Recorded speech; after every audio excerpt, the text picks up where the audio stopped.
Hello दोस्तों, एजी shorthand में आप सभी का स्वागत है। आज हिंदी शॉर्टहैंड का अभ्यास 8 है। यहाँ पर कुछ शब्द दिए गए हैं, हिंदी में दिए गए हैं और इसे हमें शॉर्टहैंड में लिखना है। तो पिछली क्लास आप देखे होंगे तो आपको समझ में आ गया होगा कि यहाँ पर जो शब्द हिंदी के दिए हुए हैं उसको हम शॉर्टहैंड में कैसे लिखें। आइए शुरू करते हैं। अगर पहले शब्द की हम बात करें तो पहला शब्द दिया गया है ताई। तो त लिखेंगे और आई का स्वर लगाएंगे। हमने आई का स्वर बताया है कि कैसे लगाते हैं। तो पहले हम त लिखेंगे, ये त का व्यंजन हो गया। आई का स्वर होता है व्यंजन के पहले स्थान पर हल्का डैश, तो हम हल्का डैश यहाँ लगा देंगे, ये हो गया ताई। उसी प्रकार अगर हमें दो लिखना होगा तो हम पहले द लिखेंगे और द लिखने के बाद ओ का स्वर लगाएंगे, यानी मोटा डैश दूसरे स्थान पर। आगे देखेंगे तो अगला शब्द लिखा गया धो। तो पहले धो लिखेंगे यानी ध लिखेंगे, ध कटता है तो काटेंगे, फिर ओ का स्वर लगाएंगे, ये हो गया धो। उसी प्रकार अगर हमें थे लिखना होगा तो थ लिखेंगे और फिर इसमें ए का स्वर लगाएंगे, थे हो गया। अगला शब्द है थी, तो पहले थ लिखेंगे और बड़ी ई का स्वर लगाएंगे, यानी यहां पर तीसरे स्थान पर। ठीक है। आगे लिखा गया है दी, तो हम द लिखेंगे और बड़ी ई का स्वर लगाएंगे। ठीक है।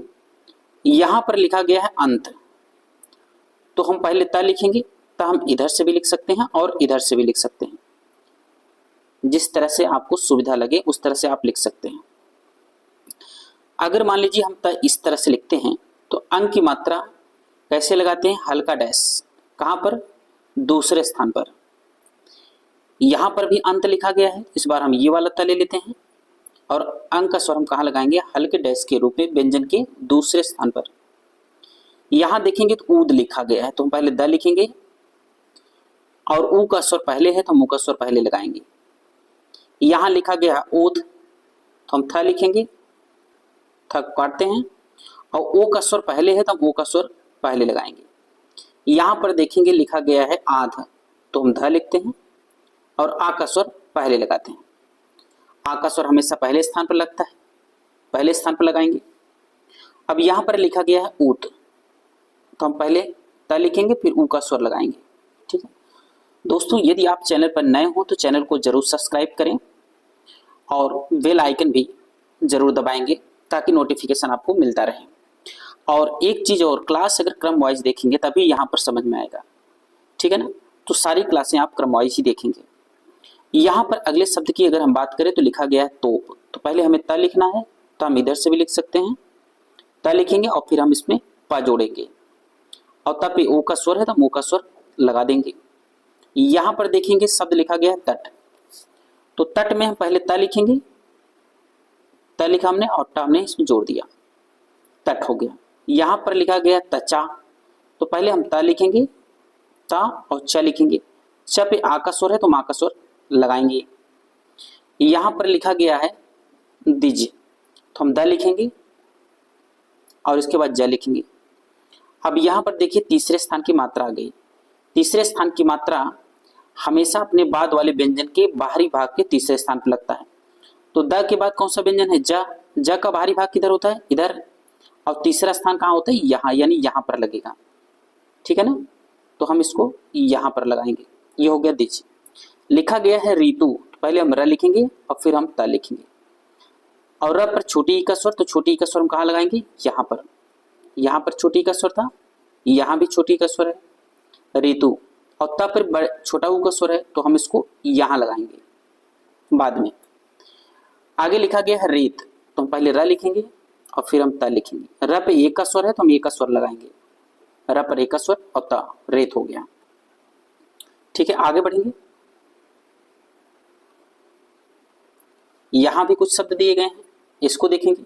लिखा गया है तुझे, तो हम पहले त लिखेंगे, यहां लिखते हैं, त लिखेंगे फिर इसके बाद हम झ लिखेंगे। अब त पे छोटे ऊ का स्वर है तो छोटे ऊ का स्वर बाद वाले व्यंजन के बाहरी भाग के तीसरे स्थान पर लगेगा। यहाँ पर झ पे ए का स्वर है तो हम झ पे ए का स्वर यहाँ लगाएंगे। अब यहाँ पर लिखा गया है तावा, तो पहले हम त लिखेंगे और फिर वा इसमें जोड़ देंगे। ठीक है, फिर से देखते हैं, हम त लिखेंगे और फिर हम इसमें वा जोड़ देंगे। त पे आ का स्वर तो त पे आ का स्वर लगा दिया, व पे आ का स्वर तो आ का स्वर लगा दिया।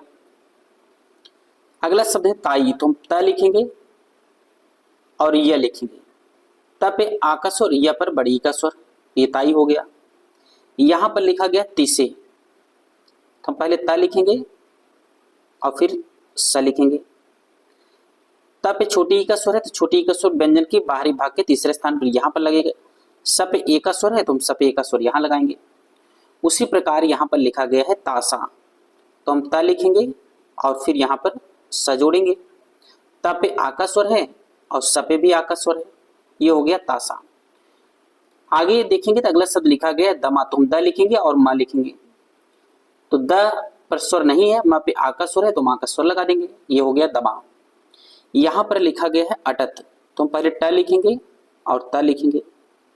आ का स्वर लगता है तो आ का स्वर लगा देंगे, अटत हो गया। यहां पर लिखा गया है पति, तो प लिखेंगे त लिखेंगे। त पर छोटी ई का स्वर, तो हम छोटी ई का स्वर लगा देंगे त पर। यहां पर लिखा गया है अचेत, तो हम च लिखेंगे और फिर हम त लिखेंगे। आ का स्वर आया है तो आ का स्वर हम पहले लगाएंगे। च पर ए का स्वर है तो ए का स्वर हम यहां लगा देंगे, ठीक है ना। आगे लिखेंगे, देखेंगे तो लिखा गया है नीति, तो इसको हम कैसे लिखेंगे, पहले न लिखेंगे और फिर हम त लिखेंगे। न पे बड़ी ई का स्वर है, तो बड़ी ई का स्वर बाद वाले व्यंजन के बाहरी भाग के तीसरे स्थान पर जाएगा। और त पर छोटी ई का स्वर है, तो छोटी ई का स्वर तीसरे स्थान पर यहां पर लगाएंगे। आगे देखेंगे तो लिखा गया है मति, तो पहले माँ लिखेंगे फिर त लिखेंगे। माँ कटता है तो उसको काटेंगे। त पे बड़ी छोटी ई का स्वर है, तो छोटी ई का स्वर यहां पर लगाएंगे तीसरे स्थान पर। गति लिखा गया है तो हम ग लिखेंगे और फिर त लिखेंगे। और त पर छोटी ई का स्वर है, तो हम छोटी ई का स्वर यहां लगा देंगे त पर। यहां पर देखेंगे तो लिखा गया है वत, तो पहले व लिखेंगे और फिर हम त लिखेंगे, वत हो गया। उसी प्रकार यति लिखना हो तो य लिखेंगे पहले और फिर त लिखेंगे। त पर बड़ी का स्वर, तो बड़ी का स्वर यहां लगा देंगे। आगे लिखेंगे, आगे देखेंगे तो लिखा है हेतु, तो पहले ह लिखेंगे और फिर त लिखेंगे। ह पर ए का स्वर यहां लगेगा और त पे छोटे उ का स्वर यहां पर लगेगा तीसरे स्थान पर। अहित लिखा गया है तो हम पहले लिखेंगे ह और फिर लिखेंगे ता। ह के पहले आ का स्वर है तो आ का स्वर लगा देंगे। ह पे छोटी ई का स्वर है, तो छोटी ई का स्वर तीसरे स्थान की मात्रा है। तीसरे स्थान की मात्रा अपने बाद वाले व्यंजन के बाहरी भाग के तीसरे स्थान पर लगता है, तो हम यहां लगा देंगे। और त पे स्वर नहीं है तो हम ऐसे ही छोड़ेंगे। यहां पर देखेंगे लेता, अगला शब्द क्या है लेता, तो हम ल लिखेंगे और फिर त लिखेंगे। ल पर ए का स्वर है तो हम ए का स्वर लगाएंगे। त पे आ का स्वर है तो हम आ का स्वर लगा देंगे। यहां पर देखेंगे तो लिखा गया है तनु, तो पहले हम त लिखेंगे, क्या लिखेंगे त, तो पहले हम त लिखते हैं और फिर इसके बाद हम ना लिखते हैं, तो त लिखेंगे और फिर इसमें हम ना जोड़ेंगे। इस तरह भी लिख सकते हैं, इस तरह भी लिख सकते हैं, त और ना को ऐसे काटना पड़ेगा आपको। तनु, तो न पर बड़े छोटे उ का स्वर है तो हम यहाँ छोटे उ का स्वर लगा देंगे। यहाँ भी इसमें भी अगर लगाएंगे तो यहाँ लगाएंगे, ठीक है। ये रहा अभ्यास 8। तो दोस्तों ऐसे ही शॉर्ट हैंड सीखने के लिए हमारे चैनल को जरूर सब्सक्राइब करिएगा, लाइक करिएगा और अपने दोस्तों के पास भेजिएगा जो शॉर्ट हैंड सीखना चाहते हो। दोस्तों आज बस यहीं तक विदा लेंगे, फिर मिलेंगे अगली क्लास में। तब तक के लिए धन्यवाद।